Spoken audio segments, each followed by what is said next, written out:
Science and education world में आपका स्वागत है दोस्तों मैं आशुतोष व्यास आज आपके लिए लेकर आया हूं ऑर्गेनिक केमिस्ट्री में halo alkane and hello arenes. दोस्तों हमने हेलो एल्केन्स की प्रिपरेशन पढ़ ली है, हेलो एल्केन की SN1 SN2 रिएक्शन हमने पढ़ ली है। दोस्तों आज हम जो हेलो एल्केन की जो बाकी बची हुई जो रिएक्शंस है, पहली रिएक्शन है एलिमिनेशन रिएक्शन, दूसरी रिएक्शन विद मेटल और reduction reaction of hello alkene आज हम यहाँ कंप्लीट करने वाले हैं। तो उस कड़ी में दोस्तों हम चलते हैं सीधे केमिकल रिएक्शन पे, उसमें है एलिमिनेशन रिएक्शन। यानी सबसे पहले हम समझते हैं कि भैया एलिमिनेशन रिएक्शन क्या है।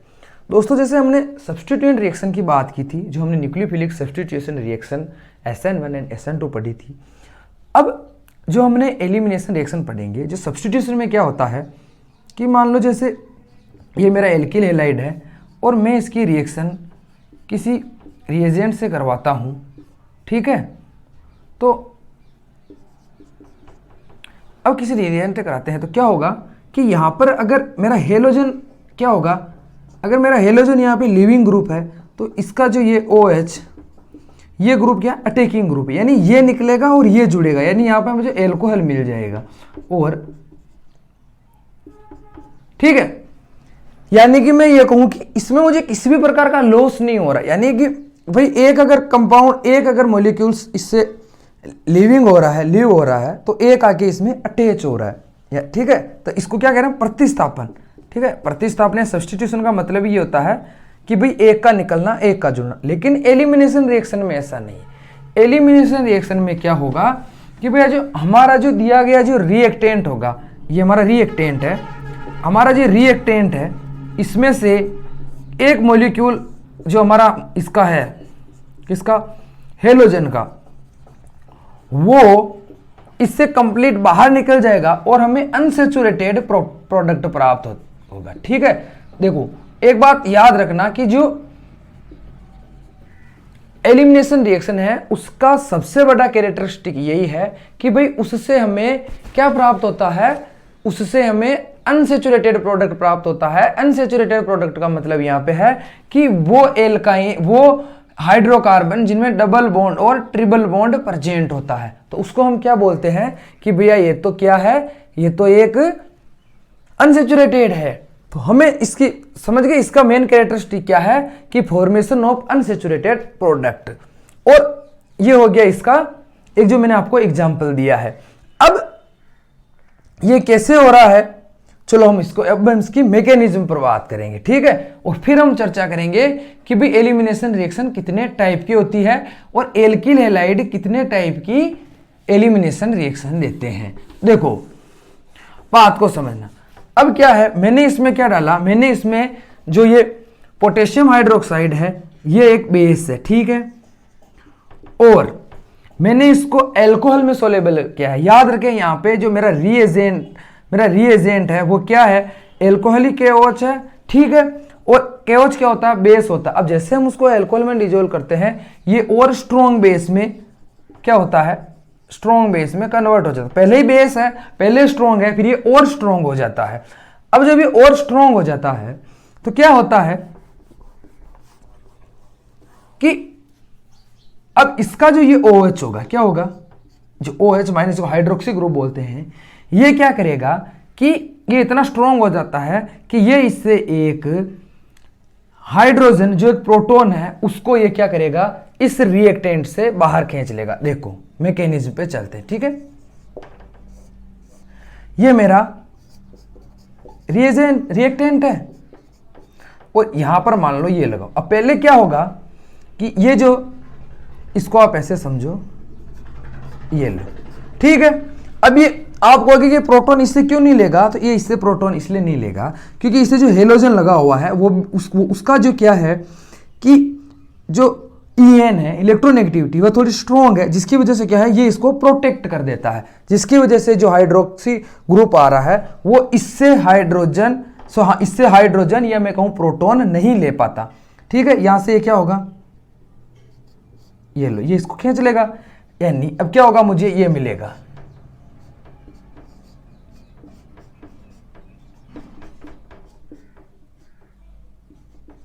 अब क्या हुआ कि अब जैसे ही यहां पर क्या हुआ, देखो यहां पर भाई इसने इसको खींच लिया, तो यहां पर बॉन्ड फ्री हो गया, और यहां पर क्या हुआ, एक जिसको हम कह सकते हैं कि कमी हो गई यहां पे। तो ये क्या करेगा, ये अपना जो इसका इलेक्ट्रॉन होगा वो इसको दे देगा, और ये हो जाएगा यहां पर डबल बॉन्ड। ठीक है, समझ रहे हो, ये लो, यानी ओवरऑल रिएक्शन को आप समझना। जैसे कि भैया ये CH2, ठीक है, यहां पे ये H लगा है, ये CH2, और ये तो क्या होगा, ये अपना यहां देगा और ये अपना यहां दे देगा, और हमें मिल जाएगा CH2 डबल बॉन्ड CH2। ठीक है, समझ गए आप एल्यूमिनेशन रिएक्शन को। यानी मुझे क्या मिला, ये मुझे मिला एथिल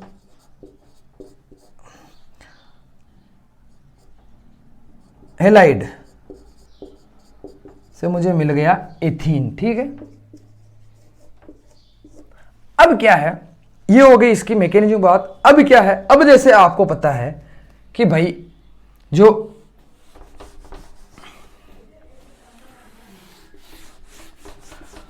एल्किल हैलाइड है वो टर्सरी, प्राइमरी और सेकेंडरी होते हैं। ठीक है, ये आपको अच्छी तरीके से पता है।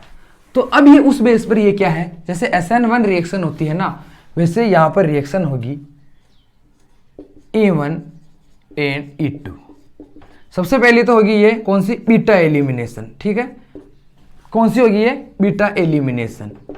अब बीटा एलिमिनेशन क्या है कि जैसे मैंने आपको ये रिएक्शन बताई थी ना, CH2CHX। ठीक है, तो यहां पर जो हेलोजन आयन जुड़ा हुआ उसको हम बोलेंगे एल्फा, इसको बोलेंगे हम बीटा। तो जो हाइड्रोजन या प्रोटॉन का जो निष्कासन होगा वो सदैव बीटा कार्बन से ही होगा। ठीक है, किससे होगा, बीटा कार्बन से ही होगा, और ये रिएक्शन क्या कहलाएगी, बीटा एलिमिनेशन। ठीक है, इसलिए हम इसको बोलेंगे बीटा एलिमिनेशन। अब हम चलेंगे इसके टाइप पर, E1 एंड E2। क्या है E1 एंड E2, देखो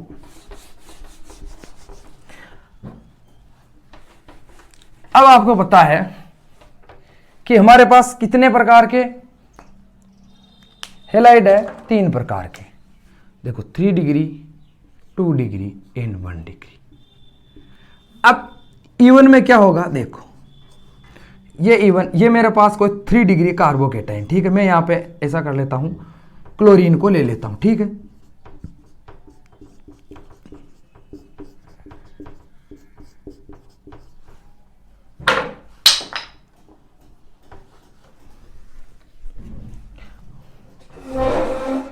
क्या किया, अब मैंने क्लोरीन को ले ली। ठीक है, अब मान लो मैं यहां से रिएक्शन करवाता हूं KOH की। ठीक है, कौन सा भैया, एल्कोहल। क्या होगा, देखो फर्स्ट में क्या होगा कि यहां से इसका क्या होगा, बॉन्ड फिजन होगा, और मुझे मिलेगा एक कार्बोकेटायन।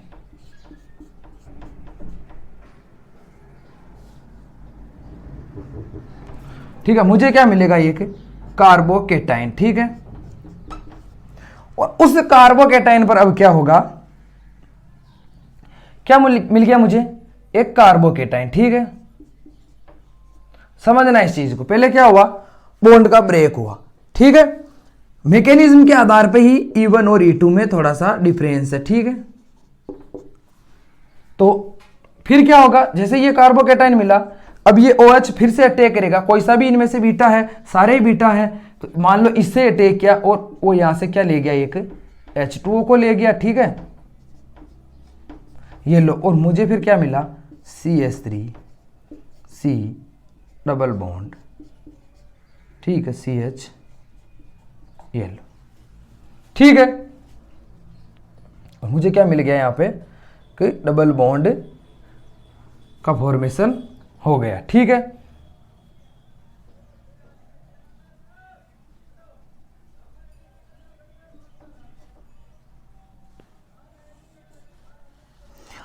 अब क्या है कि ये हो गया, किसका फॉर्मेशन हो गई। ठीक है, हमने इसको यहां से लिया, तो हम इनके बीच में ये बना देते। ठीक है, और ये मैं कहा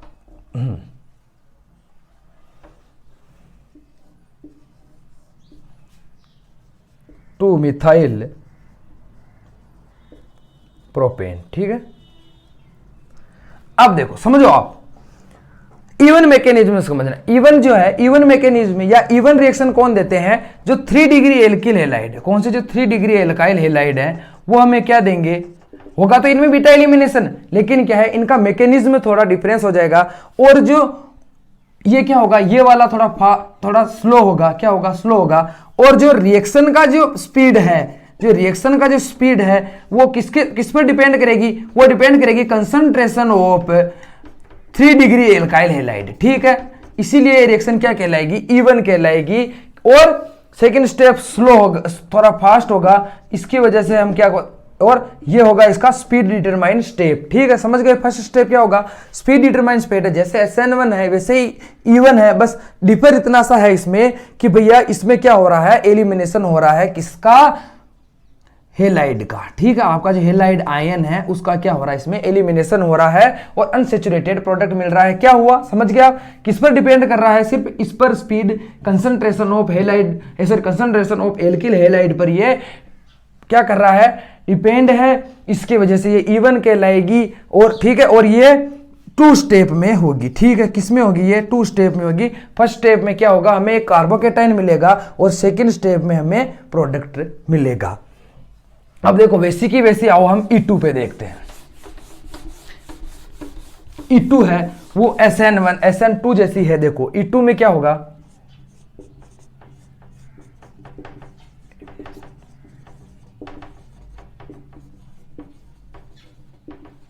अब देखो E2 एल्यूमिनेशन है वो क्या है?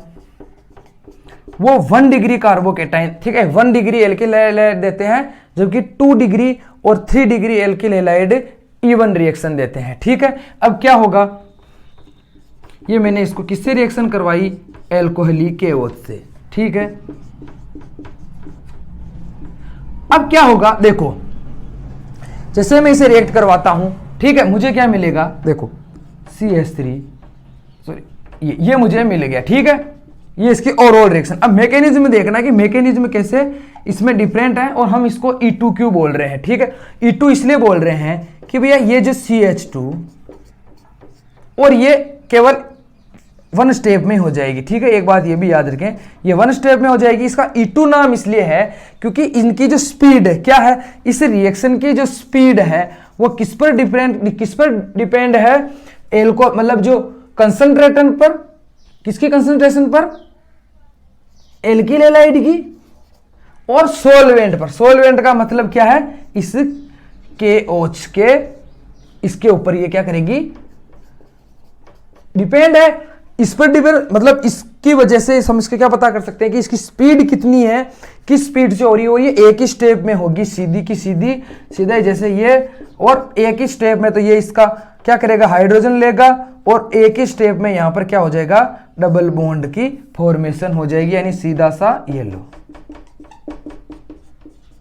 ये हमारा एथीन में मिल गया। ठीक है, प्रोडक्ट के रूप में। समझ गए आप?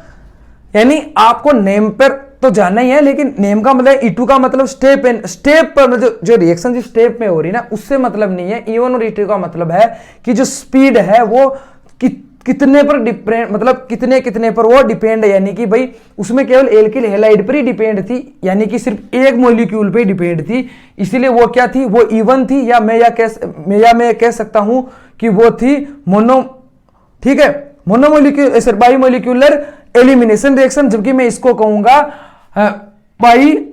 वो थी, और इसको हम कहेंगे, क्या कहेंगे? डाईमोलिक्यूलर। ठीक है, यानी कि आप उसको हम बोलेंगे यूनिमोलिक्यूलर, और इसको हम बोलेंगे बाईमोलिक्यूलर एलिमिनेशन रिएक्शन, क्योंकि ये 2 मॉलिक्यूल्स पर डिपेंड है। इसकी स्पीड कितने मॉलिक्यूल्स पर डिपेंड है? The concentration of alkyl halide and solvent इसको बोलेंगे, जिसमें हम इसको डिजोल्व करके इसकी रिएक्शन करवा रहे हैं। ठीक है, इसीलिए ये हो गया आपका E1 एंड E2, जैसे SN1 एंड SN2 है। अब हम चलेंगे, इसकी बहुत ही इंपॉर्टेंट रिएक्शन है, वो है रिएक्शन विथ मेटल। ठीक है, उससे पहले हम एलिमिनेशन रिएक्शन पर थोड़ी सी और बात करेंगे कि देखो, ये तो आपने क्या किया, ये तो आपने इसके टाइप पढ़ ली, लेकिन क्या है कि जैसे वो तो थी। देखो अब क्या है, मान लो मुझे ब्यूटीन बनाना है। ठीक, क्या बनाना? आप इस चीज को समझना, मुझे क्या बनाना है? मुझे फॉर्मेशन किसका करना है? ब्यूटीन का करना। ठीक है, किसका मुझे फॉर्मेशन करना है? ब्यूटीन का फॉर्मेशन करना। अब ब्यूटीन में क्या है कि ये 4 कार्बन होते हैं, ठीक है, कितने होते हैं, 4 कार्बन होते हैं। अब 4 कार्बन है तो इनमें क्या है कि इनमें आइसोमेरिज्म मिलेगा, क्या मिलेगा भैया, आइसोमेरिज्म मिलेगा। और कौन सा आइसोमेरिज्म मिलेगा मुझे इसमें, पोजीशन आइसोमेरिज्म। पोजीशन आइसोमेरिज्म में क्या होगा, जो डबल बॉन्ड और ट्रिपल बॉन्ड है वो अपने क्या करेंगे, अपना स्थान चेंज करेंगे, यानी कभी तो जैसे यहाँ पे और एक बार के लिए वो यहाँ पे। तो अब मान लो मैं यहाँ ब्यूटिल, ठीक है, ब्यूटिल क्लोराइड से मान लो मैं रिएक्शन करके अगर मुझे ब्यूटीन बनाना है तो मुझे 1 ब्यूटीन मिलेगा या प्रोडक्ट के रूप में 2 ब्यूटीन मिलेगा या कौन सा मिलेगा, ये मैं कैसे पता करूं, ठीक है। तो क्या होता है, इसके लिए एक रूल है, वो है सेज-जेप, ठीक है, ये आप पढ़ चुके हो लेकिन फिर भी मुझे यहां पर बताना जरूरी है। सेज-जेप, सेज-जेप का रूल क्या है, सेज-जेप ने कहा कि भैया वही प्रोडक्ट स्टेबल होगा, क्या कहा, वही प्रोडक्ट स्टेबल होगा जिसमें सब्स्टिट्यूएंट, ठीक है, क्या है सब्स्टिट्यूएंट, यानी कि मैं बात करूं प्रतिस्थापी समूह की संख्या जिसमें अधिक होगी, ठीक है, जिसमें प्रतिस्थापियों की संख्या अधिक होगी जिस प्रोडक्ट में, वही प्रोडक्ट स्टेबल होगा, यानी मोर स्टेबल होगा। यानी स्टेबल तो ये भी है लेकिन मोर स्टेबल होगा। कहने का मतलब कि जैसे मान लो नंबर ऑफ सब्स्टिट्यूएंट, ठीक है, और इसको हम कहेंगे कि भाई ये हो गया इसकी स्टेबिलिटी, ठीक है, यही इसका क्या है, सेज-जेप का रूल है। जैसे मान लो ये लो, हम रिएक्शन ये करवा भी लेते हैं, ये CH2, ये CH2 और ये CH2Cl। अब ये क्या है, ये एक 1 डिग्री कार्बोकेटाइन है, इसका मतलब ये क्या फॉलो करेगा, ये फॉलो करेगा E2 मैकेनिज्म को, ठीक है, यही E1 और E2 का यूज है, ठीक है। और याद रखें ये सारी की सारी क्या है, ये बीटा रिएक्शन की बात करें, ठीक है। अब क्या होगा, ये लो, ये हमारा KOH एल्कोहली, ठीक है। अब क्या होगा कि एक बार तो क्या होगा, जो अब इसमें अंतर क्या है इतना तो समझे कि एक बार तो जो है वो हेलाइड को यहां से लेगा, ठीक है, उसकी वजह से इनके, और एक बार वो क्या करेगा, हेलाइड आयन को यहां से ले लेगा, जिसकी वजह से इनके और इनके बीच में क्या होगा, एक प्रोडक्ट बनेगा। यानी कि हम तो सिर्फ इसमें क्या देखते हैं, सीधा अपना प्रोडक्ट देखते हैं क्योंकि मैकेनिज्म हमको पता है। एक बार मुझे क्या मिलेगा, ये लो मुझे मिल गया 1 ब्यूटीन, ठीक है, और एक बार मुझे मिला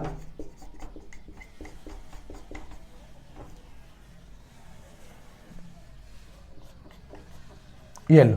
अब इसमें स्टेबल कौन सा होगा, 89% स्टेबल ये होगा और 90% स्टेबल ये होगा, यानी मोर स्टेबल ये होगा क्योंकि इसमें क्या है, एल्किल सब्स्टिट्यूएंट, सब्स्टिट्यूएंट भी कौन से, एल्काइल सब्स्टिट्यूएंट। एल्काइल सब्स्टिट्यूएंट का मतलब है कि डबल बॉन्ड के बाद कितने CH3 एथिल मेथिल ग्रुप जुड़े हुए हैं। तो यहां पर हमने देखा कि एथिल इधर और इधर देखो, दोनों बॉन्ड के साइड एक एक एथाइल ग्रुप है, मिथाइल ग्रुप है, यानी इसमें कितने सब्स्टिट्यूएंट है, 2, जबकि इसमें डबल बॉन्ड के बाद सीधा सा क्या है, एक एथाइल है। अब एथाइल सब्स्टिट्यूएंट तो है लेकिन नंबर में कितना, सिर्फ एक ही है ना, इसीलिए क्या होगा कि स्टेबल कौन सा होगा, जिसमें एल्काइल सब्स्टिट्यूएंट का नंबर ज्यादा होगा। और ठीक है, मतलब हम ऐसा कह सकते हैं ना कि भाई number of substituent proportional to stability, ठीक है, अगर नंबर ऑफ सब्स्टिट्यूएंट बढ़ते जाएंगे स्टेबिलिटी भी इंक्रीज होती जाएगी, ठीक है। ये इस चीज को आप इस रिएक्शन से समझ सकते हैं, ठीक है। एलिमिनेशन रिएक्शन की हमने तीनों बातों की चर्चा कर ली है, इसके टाइप पे, मैकेनिज्म पे और स्टेबिलिटी ऑफ प्रोडक्ट पे, ठीक है। अब हम चलेंगे, मैंने कहा जैसे फिर से कि इनकी बहुत इंपॉर्टेंट रिएक्शन है। एक बात आप याद रखें कि ऑर्गेनिक केमिस्ट्री में जिसने एल्कोहेलो मतलब हेलोजन वाले जो प्रोडक्ट हैं, या मैं कहूं कि halo alkane and hello Erin, जिसने कंप्लीट पढ़ लिया, जिसने कंप्लीट उस चीज को समझ लिया कि इसमें क्या हो रहा, इसका मतलब आप ये समझो कि उसने 75% के आसपास ऑर्गेनिक केमिस्ट्री जो 11th-12th की है उसने समझ ली, क्योंकि ये बहुत ज्यादा रिएक्टिव होते हैं। अब इनकी जो, अब जैसे मैंने इनकी जो केमिकल रिएक्शन आपको बताई, अब ये इसकी तो केमिकल रिएक्शन है, लेकिन ये एल्कीन की क्या है, ये एल्कीन की प्रिपरेशन की मेथड है। यानी अगर हमें इसकी ये रिएक्शन पता है तो अगर हमसे कोई एल्कीन की प्रिपरेशन की रिएक्शन पूछेगा तो हम इनको बता देंगे, ठीक है। देखो डरना बिल्कुल नहीं है, डरना नहीं है भैया। अगर आप एक बार ऑर्गेनिक केमिस्ट्री से डर गए तो ये आपको बार बार डराएगी, ठीक है, यानी डरना नहीं है, ठीक है। किसी महापुरुष ने कुछ पीते हुए कहा है कि डर के आगे जीत है। समझ ही गए होंगे आप मैं किसकी बात कर रहा हूं। तो यहाँ पे वही बात है भैया, डर के आगे क्या है, जीत है। जीत का मतलब ये है कि halo alkane and hello Aryans अगर आपने पढ़ लिया, ये थोड़ा लेंथी भी चैप्टर है लेकिन ये हमारे लिए समझना इंपॉर्टेंट है, ठीक है। तो रिएक्शन विथ मेटल क्या है, रिएक्शन विथ मेटल, आओ ठीक है। देखो रिएक्शन विथ मेटल है कि भैया क्या करते हैं कि मेटल्स के साथ रिएक्शन करके क्या बनाते हैं, कार्ब मेटल यानी कि कार्ब धात्विक यौगिक, ठीक है। कार्बोमेटेलिक प्रोडक्ट बनाते हैं, जो वो प्रोडक्ट क्या करते हैं, फर्दर फिर से रिएक्शन करके हमें बहुत सारे प्रोडक्ट देते हैं, ठीक है। तो ये पहले हम देखते हैं कि ये किस किस से रिएक्शन करता है। तो देखो ये 4 मेटल से रिएक्शन करता है अपने, ठीक है। पहला तो ये सोडियम से रिएक्शन करता है, दूसरा ये लिथियम से रिएक्शन करता है, तीसरा ये जिंक से रिएक्शन करता है, चौथे ये क्या करते हैं, मैग्नीशियम से रिएक्शन करते हैं, ठीक है। और उसके बाद ये क्या करते हैं, बहुत सारी जो अपनी मिश्र धातुएं होती है जिनको हम एलोय बोलते हैं, मिश्र धातुएं, उनसे भी ये क्या करते हैं, रिएक्शन करके प्रोडक्ट देते हैं, ठीक है, ठीक है। अब देखो और बहुत सारे इंपॉर्टेंट रहते हैं, आओ तो सबसे पहले हम देखते हैं कि भैया ये सोडियम से क्या रिएक्शन करता, ठीक है, रिएक्शन विद सोडियम। और ये रिएक्शन आपने पढ़ी है, ठीक है, विद सोडियम मेटल, ठीक है, मेटल लिखना जरूरी है।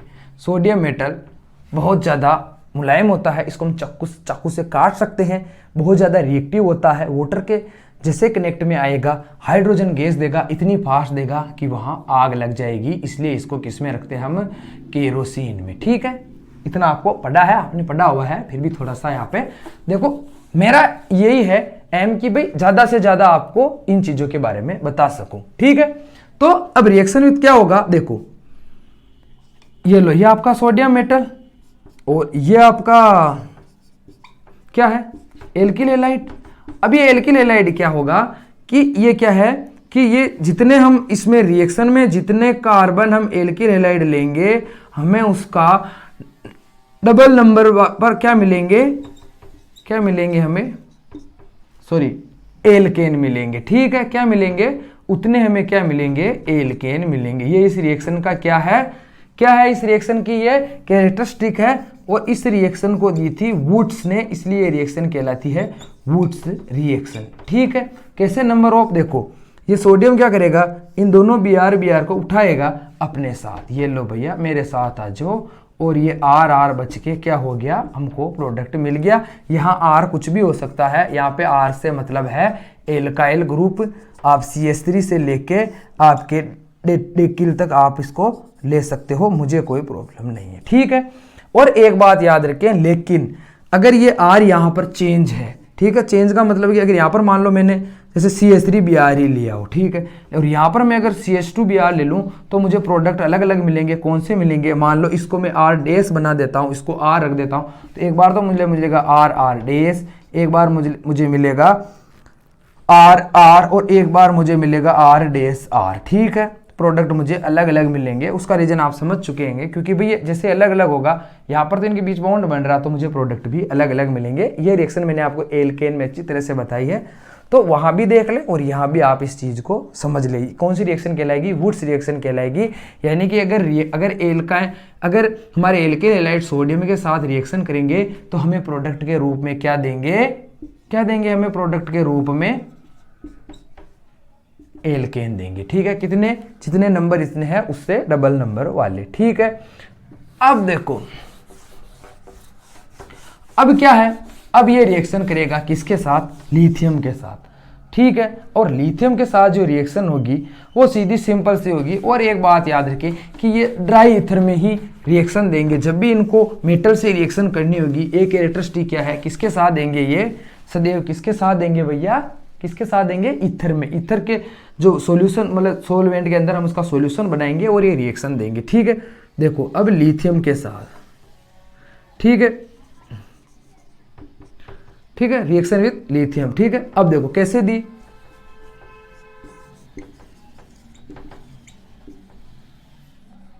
देखो अब मान लो मेरे पास क्या है, ये लो।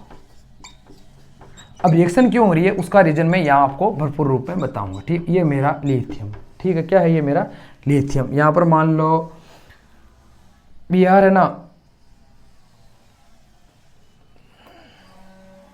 तो अब क्या होगा देखो,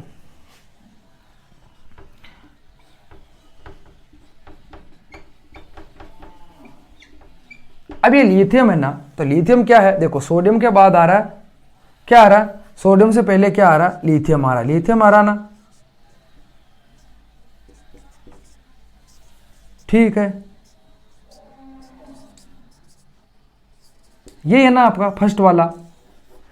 तो लिथियम क्या है, ऊपर जब भी हम जाते हैं, एक बात याद रखें, जब भी हम ऊपर से नीचे से ऊपर जाएंगे तो क्या हुआ, आकार बढ़ता हुआ जाएगा, और इधर जाएंगे तो आकार क्या हुआ, घटता हुआ जाएगा। ठीक है, याद रखें, अगर हम राइट से लेफ्ट आ रहे हैं, किसमें, पीरियोडिक टेबल की बात कर रहा हूं, तो इधर आएंगे। ठीक है, आप जैसे मैंने EN का आपको, EN का जैसे आपने एरो बताया था, वैसे याद रखें इसका एरो होगा ये, ठीक है, ऐसे याद रखें आप। ठीक है, यानी इधर आएंगे तो आकार बढ़ेगा, और इसको आप याद रखें ऐसे। ठीक है, यानी कि ये वाला इधर बढ़ेंगे और नीचे जाएंगे तो भी क्या होगा, इनका आकार बढ़ता जाएगा। तो एक हिसाब से लिथियम का आकार भी थोड़ा बड़ा है, तो ये ज़्यादा रिएक्टिव है, तो ये क्या करेगा कि ब्रोमीन से भी ब्रोमीन से भी रिएक्शन करेगा, और क्या करेगा, एल्केन हैलाइड से भी रिएक्शन करेगा। तो हमें यहाँ मिलेगा लिथियम ब्रोमाइड। ठीक है, और मुझे मिल गया यहाँ पे, क्या मिल गया मुझे, इसका नाम होगा देखो एथिल,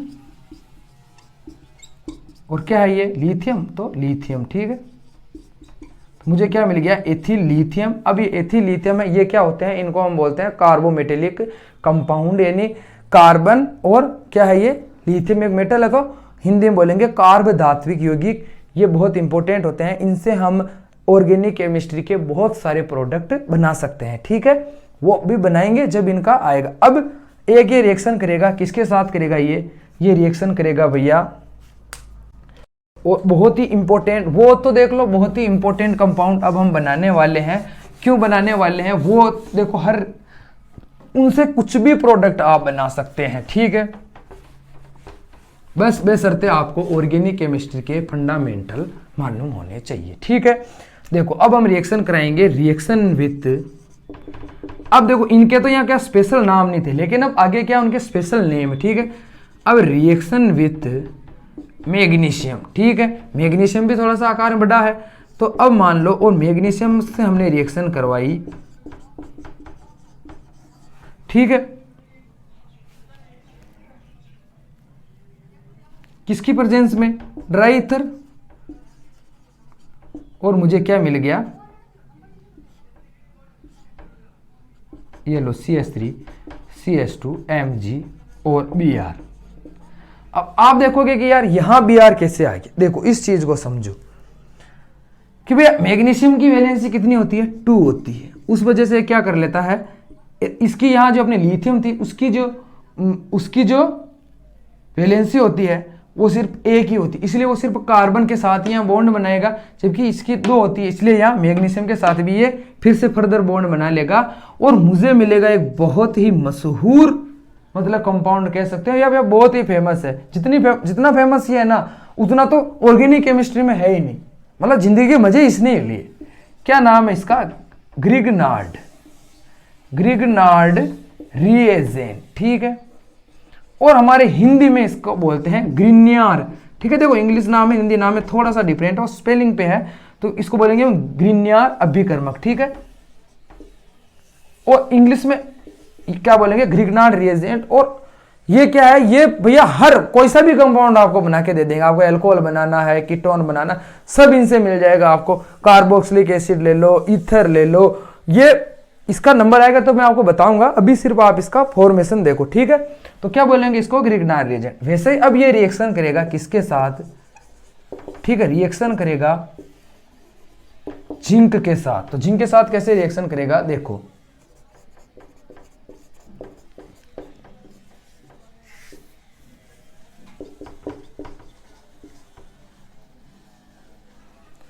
और अब क्या करेगा, यहां पे जो जिंक है वो क्या करेगा,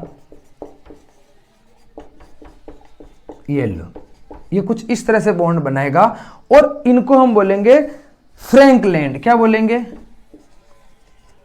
फ्रैंकलैंड रिएजेंट। क्या बोलेंगे, फ्रैंक लैंड रिएजेंट। और आपकी जानकारी के लिए बता दूं, ये एक साइंटिस्ट थे फ्रैंक लैंड, और इनके नाम पे इसलिए इसका नाम रखा गया है क्योंकि फर्स्ट में सबसे पहले एल्काइल हैलाइड की रिएक्शन जिंक से ही करवाई थी, और सबसे पहले हमको फ्रैंक लैंड रिएजेंट ही मिले थे। ठीक है, वैसे तो इसका नाम तो डाईइथाइल, क्या है इसका नाम, वैसे इसका नाम है डाईइथाइल जिंक। ठीक है, वैसे इसका नाम है, जैसे इसका नाम क्या है, इसका नाम है मैग्नीशियम एथिल ब्रोमाइड। ठीक है, ठीक, क्या बोलेंगे, घिना बोलेंगे इसको, बोलेंगे देखो ये है एथिल, तो एथिल मैग्नीशियम ब्रोमाइड। ठीक है, लेकिन ग्रीनर ये भी एक साइंटिस्ट है जिन्होंने इसका फॉर्मेशन किया, ये भी एक साइंटिस्ट है, लेकिन फर्स्ट में फ्रैंक लैंड रिएजेंट बने थे, उनके बाद में हमने क्या है, उनके बाद में हमने कार्ब लिथियम और कार्ब मैग्नीशियम का निर्माण किया था। ठीक है, अब क्या है, देखो ये तो हो गए कि भैया हमारे पास का, अब क्या है, ये क्या करता है, और भी मेटल से रिएक्शन करता है। और देखो मैं कह रहा हूँ ये बहुत इंपॉर्टेंट यौगिक बनाते हैं, लगभग मैं कह रहा हूँ कि बहुत सारी ऑर्गेनिक केमिस्ट्री को यही कवर करके रखते हैं। अब क्या होगा कि ये क्या करेगा, लेड के साथ भी रिएक्शन करेंगे, और लेड के साथ रिएक्शन करके क्या बनाएंगे, ये देखो जैसे मान लो ये मेरे पास क्या है 2, और ये मान लो यहाँ पे मेरा ब्रोमीन ही मान लो, और अब क्या करेगा ये क्या करेगा, मैंने कहा ना मिश्र धातुओं से रिएक्शन करता है। अब जो रिएक्शन है वो है रिएक्शन विथ एलोइस। एलोय किसका है, लेड का और सोडियम का। ठीक है, उससे रिएक्शन करके क्या बनाएंगे, देखो उससे बनाएंगे टेट्रा, क्या बनाएंगे, देखो मैं पहले उसका नाम लिख देता हूं, टेट्रा इथाइल लेड। ठीक है, जिसको हम बोलेंगे TeL। कैसे, देखो CH3 CH2, यहाँ पे मैं 4 लगा देता हूँ, और यहाँ पे मैं इसको बाहर लिख देता हूँ अपनी सुविधा के लिए, आपकी सुविधा के लिए। ठीक है, क्या है ये, टेट्रा इथाइल लेड। ठीक है, और इसको हम ऐसे भी लिख सकते हैं, देखो C2H5 4 लेड। अब भैया ये क्या यूजफुल है, देखो आपने TeL और MEL का नाम तो सुना होगा, मिथाइल सॉरी TML। ठीक है, TeL और TML का नाम आपने सुना होगा, टेट्रा इथाइल लेड और ये आपने पढ़ा होगा, ये आपने इसलिए पढ़ा होगा, या नहीं पढ़ा हो तो मैं इसके बारे में बता दूं। टेट्रा इथाइल लेड और टेट्रा मिथाइल लेड, इनको हम बोलते हैं कैटेलिक कन्वर्टर। क्या बोलते हैं, कैटेलिक कन्वर्टर, हिंदी में बोलते हैं उत्प्रेरक परिवर्धन। ठीक है, अब ये क्या होता है, ये जो आपके कार, ठीक है, बाइक, इनका जो इंजन होता है जिसको हम 4 स्ट्रोक इंजन बोलते हैं, उसके अंदर इसका यूज होता है। क्या होता है उसका यूज, ये क्या करते हैं कि मतलब उनका यूज ऐसे होता है कि इसको पेट्रोल के अंदर मिला के, जब भी हम उसका जो कोई सा भी फ्यूल यूज करते हैं उसके अंदर इसको मिक्स करते हैं, क्योंकि आपको पता है जब दो मेटल टकराते हैं तो बहुत तेज आवाज उत्पन्न होती है, तो उस जो वो नॉइज जो उत्पन्न होती है, जो आवाज जो उत्पन्न होती है, उसको हम क्या करते हैं, जो इंजन की भाषा, जो मैकेनिकल इंजीनियर या जो मैकेनिकल भाषा में हम उसको क्या बोलते हैं, उसको नोकिंग बोलते हैं। क्या बोलते हैं, उस आवाज को हम नोकिंग बोलते हैं। ठीक है, वो अब वैसे वो नोकिंग क्या है भैया, जो मेटल टकरा रहा है जिससे जो बहुत तेज आवाज निकल रही है उसको हम नोकिंग बोलते हैं। और उस नोकिंग को खत्म करने के लिए हम उसके अंदर क्या मिलाते हैं, ये TeL और TML मिलाते हैं, और इनको हम बोलते हैं एंटी नोकिंग। क्या बोलते हैं, एंटी नोकिंग एजेंट। समझ गया आप एंटी नोकिंग एजेंट क्या है, कि भैया ये टेट्रा इथाइल लेड और TeL क्या करते हैं, हम हमारा जो गैसोलीन या डीजल पेट्रोल हम यूज करते हैं उसके अंदर मिक्स करके इनको इंजन में डालते हैं, इसलिए हम इनको कैटेलिक कन्वर्टर बोलते हैं। ठीक है, और इनका क्या उपयोग होता है कि ये उस नोकिंग को कम कर देते हैं, और इंजन की जो आवाज़ है जो बिल्कुल स्मूथ आती है, जैसे जो अपने को पता है कि अपने इंजन की आती है। लेकिन अब याद रखें कि अब हम इनका यूज़ वर्तमान में हम इनका यूज़ नहीं करते हैं। अब हम एंटी नोकिंग के रूप में क्या करते हैं, हम एल्कोहल का यूज़ करते हैं। एंटी नोकिंग से मतलब ये है कि जो हमारा जो गैसोलीन होता है वो क्या है, वो एक ऑर्गेनिक कंपाउंड है। अगर वो सीधी चेन में, किसमें है भैया, अगर वो सीधी चेन में है, चेन के रूप में है, तो वो आवाज़ ज़्यादा करेगा। टेट्रा इथाइल लेड क्या करता है कि उस कंपाउंड को ब्रांचेज बना देता है, ऐसे मान लो। ठीक है, ब्रांचेज बना देता है, तो उसको ब्रांचेज बनने की वजह से क्या होता है कि वो नोकिंग उससे कम हो जाती है। ठीक है, आवाज़ थोड़ी सी उसमें कम हो जाती है, स्मूथ आवाज़ आने लग जाती है। तो ये क्या हो गया, anti knocking agent. Anti knocking agent का भी कौन करेगा, अगर यहाँ पे मैं मिथाइल बना दूंगा तो मुझे टेट्रा मिथाइलेट बनेगा, और अगर मैं इथाइल का यूज करूंगा तो मुझे टेट्रा इथाइलेट प्रोडक्ट के रूप में मिलेगा। ठीक है, अब क्या है, अब हम चलेंगे इनकी, ये तो हो गई इनकी मेटल्स पे बात। अब हम बात करने वाले हैं कि हम इनका रिडक्शन करेंगे तो क्या मिलेगा। तो उस ठीक है, क्या है रिडक्शन रिएक्शन। ठीक है, अब मैं रिडक्शन रिएक्शन से बताने से पहले आपसे एक चर्चा कर लेता हूं कि देखो जो इनके रिडक्शन रिएक्शन करने पर इनके कौन कौन से ऐसे रिएजेंट है जो रिडक्शन रिएक्शन करवाते हैं। देखो यहां पर लिख लेते हैं उनको ताकि बार बार मिटाए नहीं। पहला देखो जिंक और HCl। ठीक है, मतलब ये आपका छोटी सी जानकारी ले लो, Na(C2H5OH) LiLH4 red phosphorus plus HI।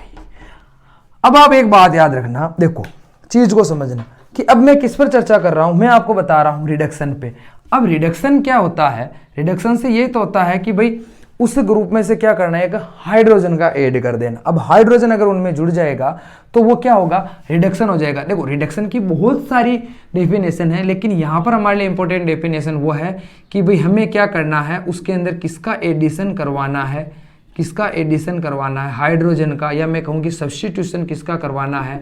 हमें एन के एन प्रकार क्या करना है, उस रिएक्शन में हाइड्रोजन को बढ़ा देना है और ऑक्सीजन का क्या कर देना, हमें रिमूवल कर देना है। ठीक है, तो मैं इसको सब्स्टिट्यूशन बोल देता हूं एडिशन ना बोल के।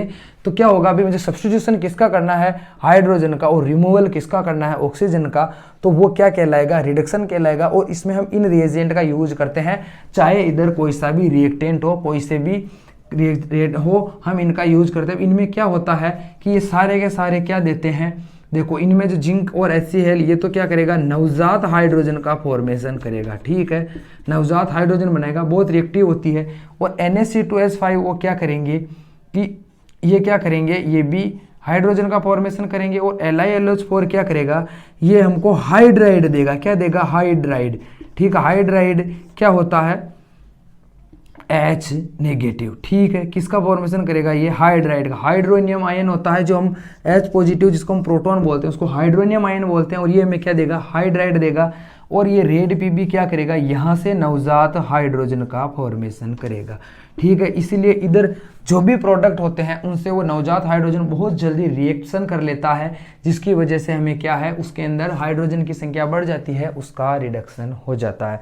जैसे एक रिएक्शन आप ले लो, मान लो ये, और ये रिएक्शन जैसे ये है।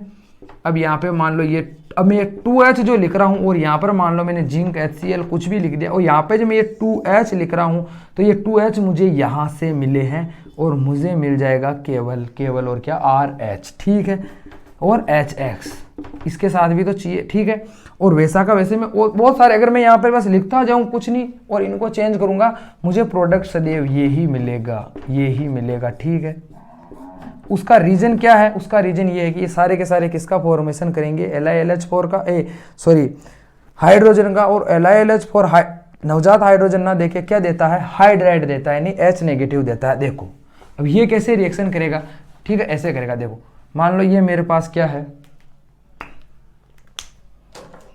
ये मेरे पास क्या है कि जैसे ये लो, मान लो ये मेरे पास, हम प्रोडक्ट ही लेते हैं सीधा, ये CH3CH2Br। ठीक है, और यहाँ पर मैंने क्या कहा कि भैया में LiLH4 बहुत विस्तृत कंपाउंड है, ये सभी के साथ रिएक्शन करेगा। अब ये क्या करेगा, अब यहाँ मेरे को जितने भी हाइड्रोजन चाहिए वो ये यहाँ से देगा। ठीक है, अब जैसे मान लो मेरे को कितने चाहिए, एक हाइड्रोजन चाहिए, सीधा सीधा तो क्या करेगा, ये यहाँ से मुझे H नेगेटिव प्रोवाइड होएगा, और यहाँ से क्या होगा, Br नेगेटिव बाहर निकलेगा, यानी यहाँ पे मेरा केटाइन है और मुझे कोई नेगेटिव चीज़ चाहिए, यानी मुझे कोई न्यूक्लियोफिलिक चाहिए जो यहाँ आके उसका एडिशन हो। तो ये लो भैया, ये CH3 ठीक है, और ये बन जाएगा मुझे LiLH3Br। ठीक है, इसीलिए ये प्रोडक्ट भी क्या करता है, ये सारे के सारे कौन से हैं, अपचायक है। क्या है ये, अपचायक या रिडक्टिव कंपाउंड। ठीक है, क्या करते हैं, ये रिडक्शन का कार्य करते हैं। ठीक है, ये हो गया आपका रिडक्शन रिएक्शंस।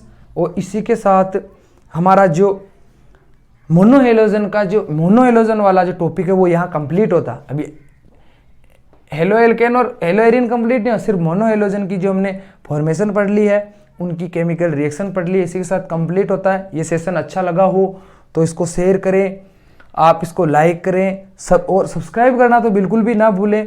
और जो बच्चे 12th में पढ़ रहे हों उनको आप ये ज़रूर शेयर करें भाई, मैं उम्मीद करता हूँ उनको भी ये सेशन अच्छा लगेगा और किसी न किसी को इस चीज़ से फ़ायदा पहुँचे। धन्यवाद।